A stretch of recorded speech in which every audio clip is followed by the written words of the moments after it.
जय हिंद दोस्तों, स्वागत है आपका अपने यूट्यूब चैनल राज एकेडमी दीवा में।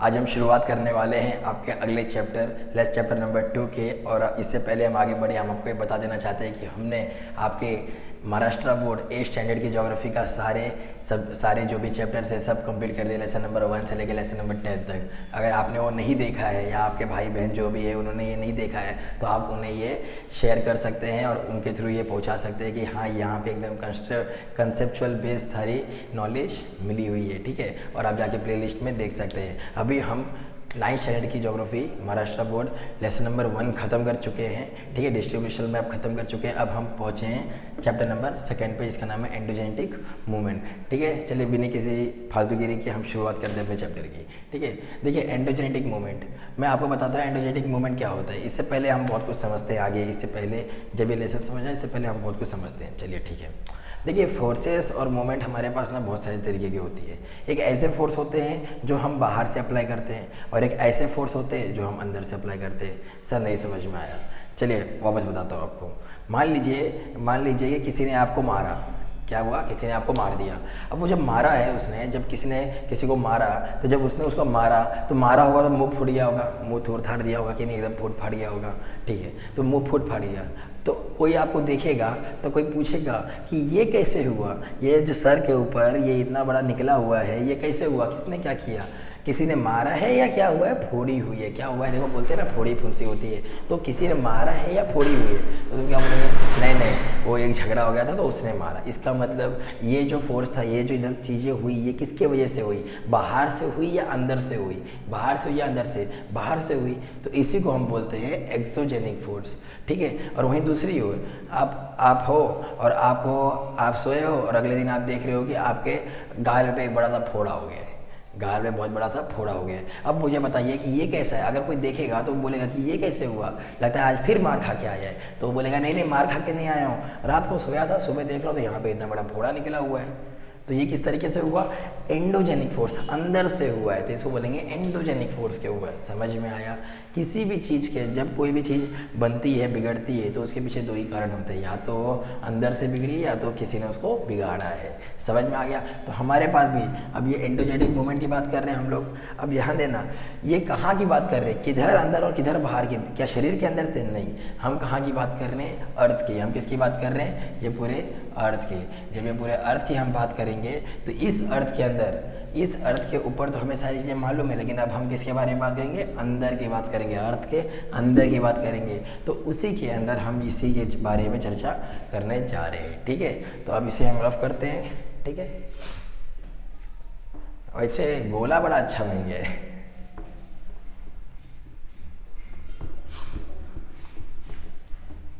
ठीक है, अब देखिए हमारे पास ना फोर्सेस, इसको आप मोमेंट भी लिख सकते हो। ठीक है, ठीक है, हमारे पास फोर्सेस देखिए 2 टाइप के होते हैं।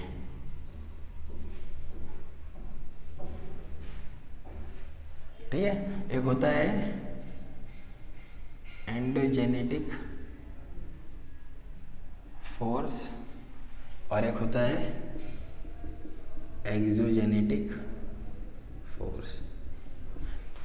देखिए लेसन देखने में तो बड़ा हार्ड लगता है, बहुत हार्ड है, लेकिन टेंशन नहीं लेने का। यहाँ पे हम बैठे हैं आपको एकदम आसान तरीके से समझाने के लिए, प्लस आप पूरा आंसर और पूरा लेसन याद करके जाओगे, ये गारंटी मैं देता हूँ। एंड में आपको मैं बताऊँगा ज़रूर। ठीक है, अब आप यहाँ पे ध्यान दीजिए, हमारे पास फोर्सेस या मूवमेंट 2 तरीके के होते हैं। ये हम लोग अर्थ के बारे में बात करें। ठीक है, एक होता है एंडोजेनिक फोर्स और एक होता है एक्सोजेनेटिक फोर्स। ठीक है, एंडोजेनेटिक फोर्स ऐसे फोर्स होते हैं जो धरती के अंदर से लगते हैं, जो धरती के अंदर से लगते हैं, और एक्सोजेनेटिक फोर्स ऐसे फोर्स होते हैं जो धरती के बाहर से लगते हैं, जो धरती के बाहर से लगते हैं। क्लियर है? तो एंडोजेनेटिक फोर्स धरती के अंदर से लगने वाला फोर्स है, उसको बोलते हैं एंडोजेनेटिक फोर्स, और एक्सोजेनेटिक फोर्स ऐसे फोर्स है जो धरती के बाहर से लगते हैं, तो क्या होता है? उसको एक्सोजेनेटिक फोर्स कहा जाता है। क्लियर है? एंडोजेनेटिक फोर्स हमारे 2 टाइप के होते हैं। अब ध्यान देना, हम किसके बारे में पढ़ने वाले हैं? एंडोजेनेटिक की एक्सोजेनेटिक? एंडोजेनेटिक है, बिल्कुल सही, एंडोजेनेटिक के बारे में पढ़ने वाले हैं, क्योंकि लेसन का नाम ही एंडोजेनेटिक फोर्स। देखिए फोर्सेस भी लिख सकते हो, मूवमेंट भी लिख सकते हो। यहाँ पे मैं फोर्स लिखा हूँ, आप मूवमेंट भी लिख सकते हो, कुछ भी लिख सकते हो। ठीक है, बातें वही रहेगी। क्लियर है? समझ में आ गया? अब मेरा नाम है सूरज। ठीक है, या समझ जाओ किसी का नाम है अभिषेक। अब अभिषेक है, अब वो घर पे जाएगा उसको कलुआ बोलेंगे तो क्या वो अलग हो जाएगा? क्या नहीं होगा ना, है तो वही आदमी है कि नहीं? तो अभिषेक है, वो घर पे जाके कलुआ हो रहा है, बाहर क्या बुलाया जा रहा है, कुछ भी, मतलब एक आदमी को 10 अलग अलग तरीके से बुलाया जा सकता है, लेकिन रहेगा तो वो अलग ही एक ही आदमी है कि नहीं? अब अगर मेरा नाम सूरज है और मेरे को इंग्लिश में बोलना है तो क्या डोनाल्ड ट्रंप बोलेंगे? नहीं बोलेंगे ना, हमें क्या बोलेंगे? सूरज ही बोलेंगे। समझ में आ गया? उसी तरीके से एंडोजेनेटिक फोर्स है, एक्सोजेनेटिक फोर्स। फोर्स बोला है, मूवमेंट बात एक ही है, ठीक है? तो अब हम लोग किसके बारे में पढ़ने वाले हैं? धरती के अंदर लगने वाली फोर्स, इसके बारे में पढ़ेंगे क्या? नहीं, क्यों? इसको हम नहीं अभी पढ़ेंगे क्योंकि ये हमारा अगला चैप्टर है। क्लियर है? अगले चैप्टर में इसको एकदम तरीके से समझेंगे, बहुत अच्छे तरीके से। अभी फिलहाल यहाँ पे ध्यान दीजिए, ठीक है? इंडोजेनेटिक फोर्स, इंडोजेनेटिक फोर्स भी हमारे पास 2 टाइप के होते हैं। कितने टाइप्स के? 2 टाइप्स के। एक होता है डायस्ट्रोफिक फोर्स और एक होता है सडन फोर्स।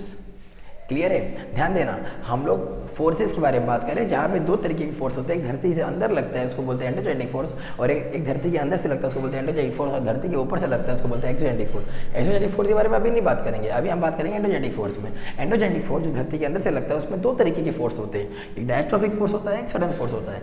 डायस्ट्रोफिक फोर्स जो होता है ये बहुत धीरे धीरे लगता है। देखो, डी से याद रखना, DI से याद रखना, धीरे धीरे, ठीक है? बस धीरे धीरे याद रखना, आगे गाना मत याद करना, बस धीरे धीरे याद रखना कि डायस्ट्रोफिक ऐसे फोर्स होते हैं बहुत धीरे धीरे लगते हैं। इतने धीरे धीरे लगेंगे कि हमें खुद ही नहीं मालूम पड़ेगा कि लग रहा है कि नहीं लग रहा है, लेकिन एक्चुअली में वो लग रहा है। सडन फोर्स, अब सडन मतलब तो सबको पता है, सडन मतलब सडनली नहीं होता है पहली बार, ठीक है?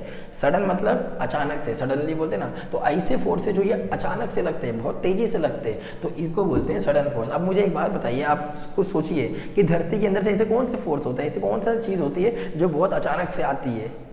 सही है, क्या होता है? अर्थक्वेक और वोल्केनो। तो अर्थक्वेक और वोल्केनो इसी के अंदर आएंगे। और डायस्ट्रोफिक में धीरे धीरे, अभी आपको पता है कि नहीं पता, लेकिन मैं अभी आपको बताऊंगा कि डायस्ट्रोफिक फोर्स एक ऐसे फोर्स होते हैं जिनसे क्या बनता है मालूम है? एक धीरे धीरे मूवमेंट करते हैं, धीरे धीरे चलते हैं, और इनसे क्या बनता है? माउंटेन्स और कॉन्टिनेंट्स बनते हैं। क्या बनते हैं? माउंटेन्स और कॉन्टिनेंट्स। क्लियर है? पहाड़ बनते हैं और ये बोलते हैं महाद्वीप बनते हैं। क्लियर है? समझ में आ गया? तो ये चीज़ें इससे बनती है। अब देखो, मैंने आपको बताया डायस्ट्रोफिक में 2 तरीके होते हैं, 2 होते हैं। अब वो क्या होगा? जैसे इसको और आगे कर लेता हूँ मैं, डायस्ट्रोफिक फोर्स और सडन फोर्स। डायस्ट्रोफिक में हमारे पास 2 है, एक है एपिरोजेनेटिक फोर्स और दूसरा है ओरोजेनेटिक फोर्स। क्लियर है? समझ में आ गया? ये फोर्स हम यहाँ पे लिख देते हैं, ओरोजेनेटिक फोर्स।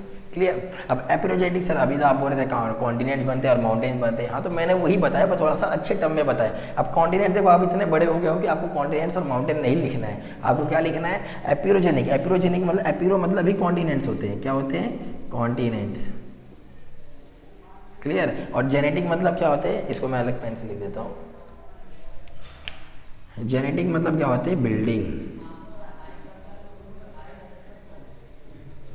Continents, building. ऐसी ओरो मतलब क्या होता है? ओरियो नहीं होता है, इस ओरो मतलब होता है माउंटेन्स, माउंटेन। और जेनेटिक मतलब क्या होता है? बिल्डिंग। क्लियर है? समझ में आ गया? तो धीरे धीरे जो फोर्स लगते हैं उसमें 2 तरीके की चीज़ बनती है, एक होता है कॉन्टिनेंट्स एपिरोजेनेटिक फोर्स और एक ओरोजेनेटिक। मतलब इस फोर्स से क्या बन रहे हैं? कॉन्टिनेंट्स बन रहे हैं और माउंटेन्स बन रहे हैं। क्लियर है? समझ में आया? अब ध्यान दीजिए।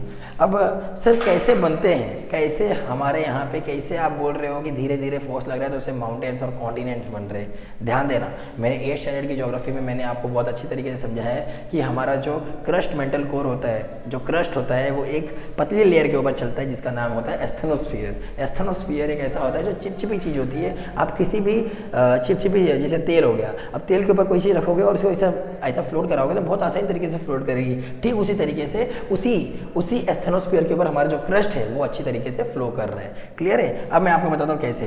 देखिए, कॉन्टिनेंट्स बनते हैं, कॉन्टिनेंट्स और माउंटेन कैसे बनते हैं देखिए मैं आपको बताता हूँ। कुछ प्लेट होते हैं,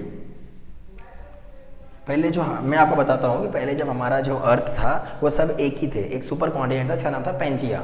ठीक है, पेंजिया दो तरीके टूटता है, वो एक पेंजिया बनता है, एक पेंथालासा, अंगारा लैंड एंड गोंडवाना लैंड, ऐसे बनते हैं। ये देखिए आपका अलग टॉपिक है, लेकिन आप इतना याद रखिएगा कि पहले सारे कॉन्टिनेंट्स एक थे, धीरे धीरे करके उनके प्रेशर लगा तो कुछ कॉन्टिनेंट दूर गए और कुछ कॉन्टिनेंट्स नज़दीक आए। क्लियर है? तो जो कॉन्टिनेंट दूर जा रहे थे, तो देखो ये प्लेट था, तो दो कॉन्टिनेंट्स देखो एक ही में से दूर जा रहे थे, और कुछ ऐसे कॉन्टिनेंट थे कि जब ये दूर जा रहे थे तो टूट जाएंगे और बाद में फिर आएंगे तो नज़दीक आएंगे।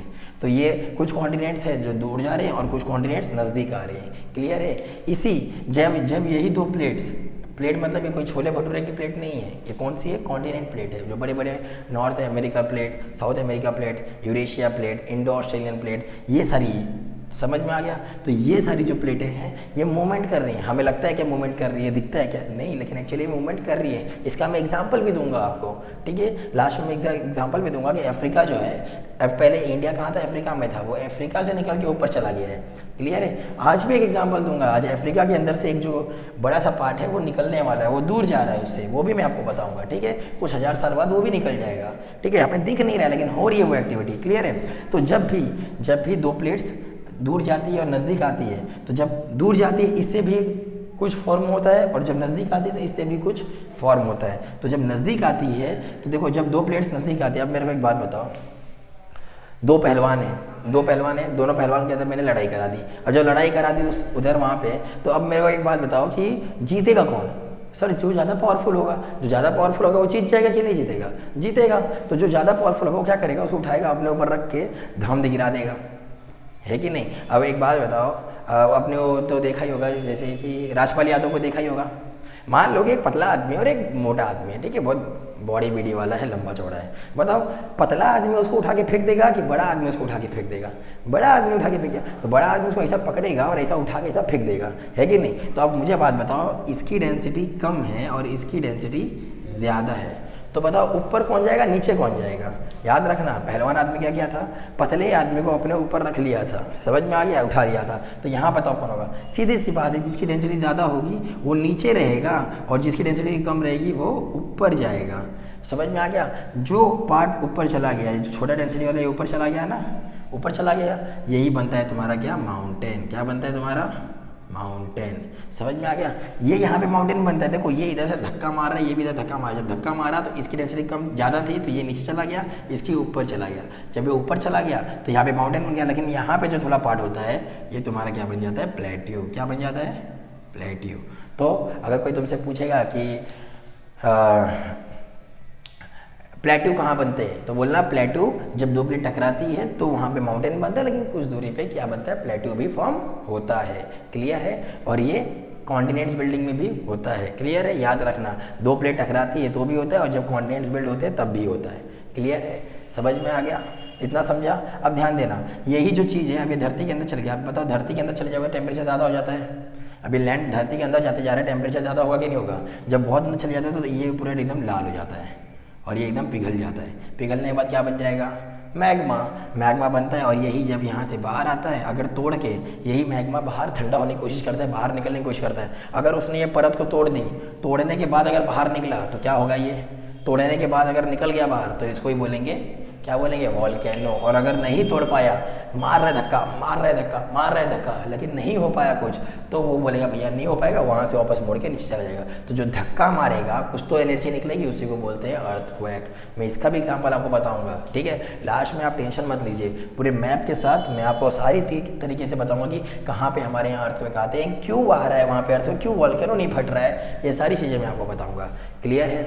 समझ में आ गया? अब आगे बढ़ते हैं। तो अभी हम लोग देखो बात कर रहे थे एपिरोजेनिक और ओरोजेनिक, फोर्सेस दो टाइप के, एंडोजेनिक, एक्सोजेनिक। एंडोजेनिक में दो टाइप, डायस्ट्रॉफिक, सडन। डायस्ट्रॉफिक मतलब धीरे मतलब ऐसे फोर्स जो बहुत धीरे धीरे लगते हैं, सडन फोर्स मतलब जो अचानक से लगते हैं। तो डायस्ट्रॉफिक में हम दो टाइप पढ़ेंगे। डायस्ट्रॉफिक में दो टाइप क्या बनते हैं डायस्ट्रॉफिक से? Epeirogenic, orogenic. क्लियर है? समझ में आ गया? तो जो एपिरोजेनिक मूवमेंट है, ये जो एपिरोजेनिक मूवमेंट है इससे बनते हैं कॉन्टिनेंट्स, और जो ओरोजेनिक मूवमेंट है इससे बनते हैं माउंटेन्स। क्लियर? समझ में आ गया? इससे माउंटेन बनते हैं। अब एपिरोजेनिक भी दो टाइप्स के, देखिए जब दो कॉन्टिनेंट, दो एपिरो को मैंने जब टकराया था तो एक ऊपर गया था एक नीचे गया था, एक ऊपर गया था एक नीचे गया था, तो इसके भी होते हैं एक अपवर्ड मूवमेंट, अपवर्ड मूवमेंट, और एक होता है डाउनवर्ड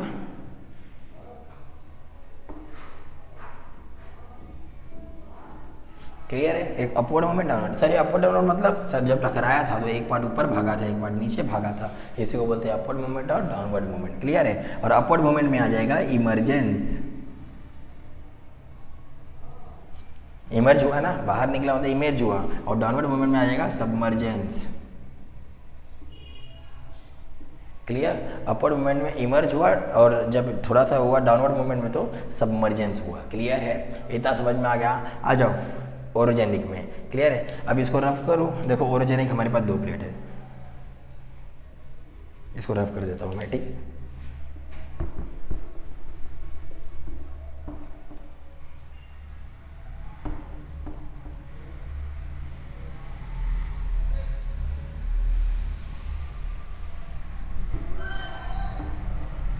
देखो ओरोजेनिक में हमारे पास दो टाइप है। ओरोजेनिक में मूवमेंट में एक आता है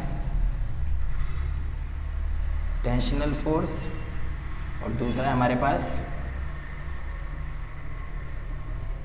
कंप्रेशनल फोर्स। अब टेंशनल फोर्स, अब देखिए मैंने बताया था आपको ओरोजेनिक जब माउंटेन बनते हैं दो तरीके के माउंटेन बनते हैं। देखिए एक जब प्लेट नज़दीक आती है तो एक माउंटेन बनता है और जब एक प्लेट दूर जाती है तब एक माउंटेन। मैंने जब आपको ये बता दिया था कि प्लेट जब नज़दीक आ रही थी तो टकरा रही थी, जो भारी था वो नीचे जा रहा था, जो हल्का था वो ऊपर जा रहा था, उससे ही आपके माउंटेन बन रहे थे।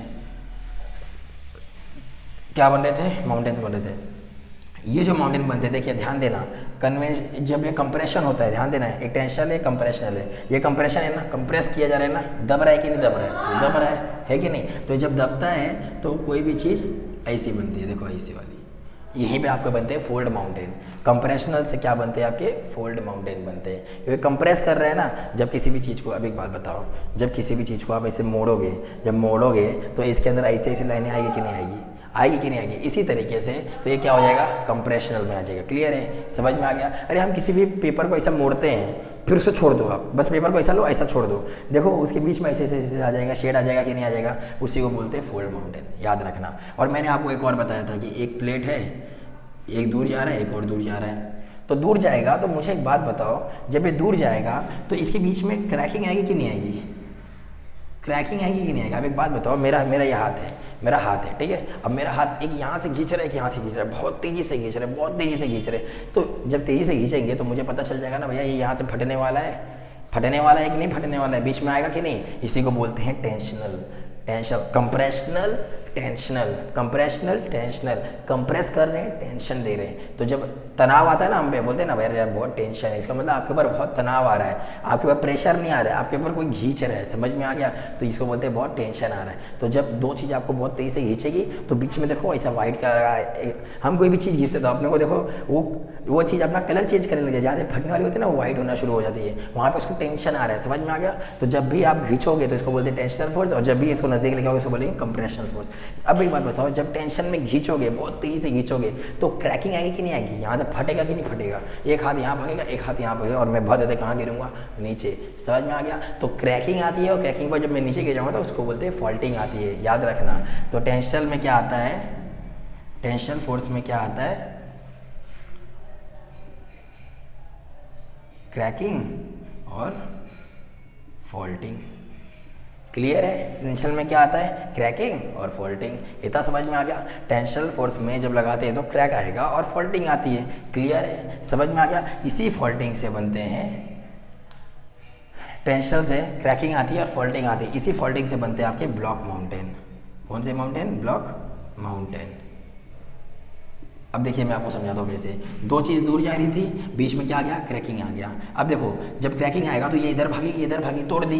जब तोड़ देगी तो देखो कुछ ऐसा बनेगा, ऐसा बनेगा कि नहीं बनेगा? बनेगा ना। ये तो नीचे चला जाएगा, ये इधर था, ये देखो ये इधर भाग रही थी, इधर भाग रही तो ये नीचे चला गया। समझ में आ गया? तो जो टूट के नीचे गिरा इसी को बोलते हैं फॉल्टिंग। समझ में आ गया।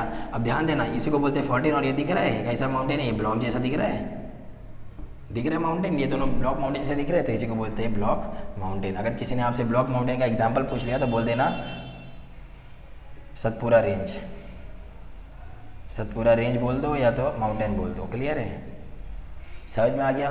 सतपुरा रेंज समझ में आ गया, क्लियर है। तो इसी तरीके से क्रैकिंग आती है, फॉल्टिंग आती है और फिर उसके बाद ब्लॉक माउंटेन बनते हैं। ब्लॉक माउंटेन का एग्जांपल है सतपुरा रेंज। वैसे ही अब देखो मैंने आपको समझा दिया ब्लॉक माउंटेन कैसे बनते हैं। देखो ब्लॉक जैसा दिख रहा है ना, उसी तरीके से। क्लियर है, अब आगे देखते हैं।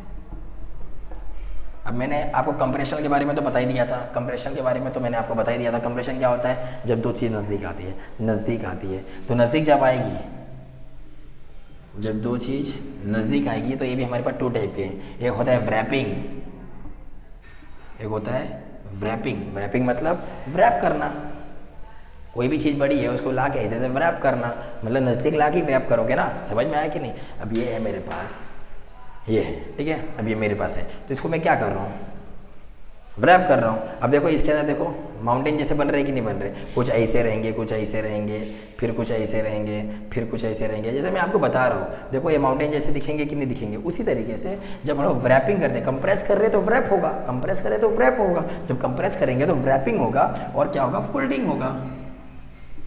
व्रैपिंग होगा और फोल्डिंग होगा। और इसी फोल्डिंग से मैंने आपको बता दिया था, जब दो प्लेट टकराती है, जब दो प्लेट टकराती है तो एक भारी वाली नीचे जाती है, हल्की वाली ऊपर उठती है। जो ऊपर उठती है वो माउंटेन कहलाती है और वही माउंटेन से आपके क्या बनते हैं, फोल्ड माउंटेन्स बनते हैं। क्लियर है, क्या बनते हैं, फोल्ड माउंटेन्स बनते हैं। और यही जो फोल्ड माउंटेन होता है, यही फोल्ड माउंटेन होता है, फोल्डिंग से आपके फोल्ड माउंटेन बनते हैं, फोल्ड माउंटेन्स बनते हैं। और इसी फोल्ड माउंटेन का अगर कोई एग्जांपल पूछ लिया आपसे, क्या बनते हैं, फोल्ड माउंटेन्स बनते हैं। और इसी फोल्ड माउंटेन का कैसे नहीं पूछ लिया तो बोल देना हिमालय, हिमालय बेस्ट एग्जांपल।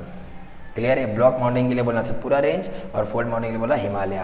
याद रखिएगा, अगर कोई आपसे पूछ रहा है कि फोल्ड माउंटेन किस प्लेट की वजह से बनते हैं, कौन सी प्लेट की वजह से, टकराने वाले प्लेट से कि दूर जाने वाले, कंप्रेशनल से या टेंशनल से, तो बोलना हमेशा कंप्रेशन से, कंप्रेशन से बनते हैं तुम्हारे फोल्ड माउंटेन। याद रखना। और एक और चीज़ याद रखना, मैंने आपको बताया था ब्लॉक माउंटेन ऐसे होते हैं, ऐसे ही होते हैं ना, ऐसे होते हैं। अब मेरे को याद रखना, अगर कोई तुमसे पूछेगा कि वी शेप वैली कहाँ दिखती है, वी शेप वैली किस फोर्स की वजह से लगती है, कंप्रेशनल या टेंशनल, तो हमेशा बोलना कंप्रेशन में। क्योंकि कंप्रेशन में ही देखो, ध्यान दो, कंप्रेशन में ही क्या बन रहे हैं आपके फोल्ड माउंटेन। और फोल्ड माउंटेन कैसे होते हैं, ऐसे ऐसे होते हैं। देखो वी शेप वैली दिख रही है इसमें। और अगर कोई तुमसे पूछेगा यू शेप वैली कहाँ दिखती है, यू शेप वैली, तो देखो यू शेप वैली यहाँ पे दिख रही है, तो बोलना टेंशनल से। समझ में आ गया। बोलेंगे कौन सी तरीके से माउंटेन से बनती है, तो बोलना ब्लॉक माउंटेन से, यू शेप वैली। बोलेंगे रीजेस कहाँ दिखती है, देखो ये रीजेस दिख रहा है, ये जो फटा है ना, ये जो साइड वाले, यही होता है रीजेस। क्लियर है, तो इसी को बोलते हैं रीजेस। और यही जो है आपको अगर कोई पूछ ले रीजेस कहाँ दिखते हैं, तो बोलना ब्लॉक माउंटेन में और टेंशनल में दिखते हैं। क्लियर है, याद रखिएगा, ये याद रख लीजिएगा। एंडोजेनिक फोर्स, देखो फोर्स है दो टाइप के, endogenic force, exogenic force. Exogenic force बाद में पढ़ेंगे, अभी किसके बारे में पढ़ेंगे, एंडोजेनिक फोर्स। एंडोजेनिक में दो टाइप्स, डायस्ट्रोफिक, सडन। डायस्ट्रोफिक ऐसे फोर्स होते हैं जो बहुत धीरे धीरे लगते हैं, सडन जो होते हैं बहुत अचानक से लगते हैं। समझ में आ गया। तो जो धीरे धीरे से लगते हैं उसमें आपके बनते हैं कॉन्टिनेंट्स और माउंटेन्स। कॉन्टिनेंट को हम लोग प्यार से बोलते हैं ज्योग्राफी के टर्म में एपिरोजेनेटिक, और इसको बोलते हैं ओरोजेनेटिक फोर्स। क्लियर है, एपिरोजेनेटिक फोर्स, ओरोजेनेटिक फोर्स। एपिरोजेनेटिक फोर्स दो तरीके से लगते हैं। जब दो प्लेट, जब दो कॉन्टिनेंट टकराते हैं तो एक ऊपर जाता है कि नीचे जाता है, एक अपवर्ड मूवमेंट, एक डाउनवर्ड मूवमेंट। जो बाहर निकल गया उसको बोलेंगे इमरजेंस, जो अंदर चला गया उसको बोलेंगे सबमर्जेंस। क्लियर है, समझ में आ गया। वहीं पे हम लोग ओरोजेनेटिक की बात करते हैं, तो ओरोजेनेटिक भी हमारे दो टाइप के होते हैं। माउंटेन दो तरीके से बिल्ड होते हैं, एक होता है block mountain, fold mountain. Clear है, तो ब्लॉक माउंटेन किस तरीके से बनेगा, टेंशनल फोर्स से। किस तरीके से, टेंशनल फोर्स से, ठीक है। और कंप्रेशन, और फोल्ड माउंटेन कंप्रेशन से, कंप्रेस करेंगे तभी तो फोल्ड माउंटेन बनेगा। समझ में आ गया। तो टेंशन में हमारे पास दो टाइप है। टेंशन जब लगता है, जब दो चीज़ खींचती है, याद रखना, आपको याद नहीं करना है, सोचना है। जब दो चीज़ खींचेगी तो क्रैकिंग आएगा ना, क्रैकिंग आएगी और फॉल्टिंग आएगी। फॉल्टिंग मतलब गिर जाएगा, क्रैकिंग और फॉल्टिंग, यही जो गिरता है इसी से बनते हैं हमारे ब्लॉक माउंटेन। और यही है उसका एग्जाम्पल सतपुरा रेंज। क्लियर है। अब यहाँ पे कंप्रेशन, कंप्रेस कर रहे हैं मतलब व्रैपिंग कर रहे हैं, व्रैपिंग करेगा और साथ में क्या होगा, फोल्डिंग होगा। व्रैपिंग और फोल्डिंग, इसी फोल्डिंग से हमारे बनते हैं फोल्ड माउंटेन और इसी से हिमालय एग्जाम्पल है। समझ में आ गया। क्लियर है। अभी हम लोग इसकी भी बात करेंगे, सडन फोर्स। क्लियर है, लेकिन थोड़े से अगले पार्ट में, क्योंकि या चैप्टर बहुत बड़ा हो गया। आप चाहो तो इसका स्क्रीनशॉट भी ले सकते हो, ठीक है। देखिए इसी तरीके से आपको समझना है। एक बार देख लो, मेरा रिकॉर्डिंग चल रहा है, ठीक है, आपको इसी तरीके से समझना है और इसी तरीके से बेहतरीन तरीके से हम आपको समझाएंगे। आपका लेसन आधे से ज़्यादा खत्म हो चुका है, आपको पता भी नहीं चलेगा। क्लियर है, आधे से ज़्यादा खत्म हो चुका है और बस आप इतना याद रख लोगे तो आपको सारी चीज़ें बहुत बेहतरीन तरीके से समझ में आ जाएगी। अगर आपको ये हमारा एफर्ट अच्छा लगा, जिस तरीके से हम पढ़ाते हैं, तो चैनल को सब्सक्राइब कीजिए और अपने दोस्तों में शेयर कीजिए। क्लियर है, और मिलते हैं आपसे अगले पार्ट में। और राज अकेडमी दीवा को सब्सक्राइब ज़रूर कीजिए। मिलते हैं आपसे अगले पार्ट में, तब तक के लिए जय हिंद।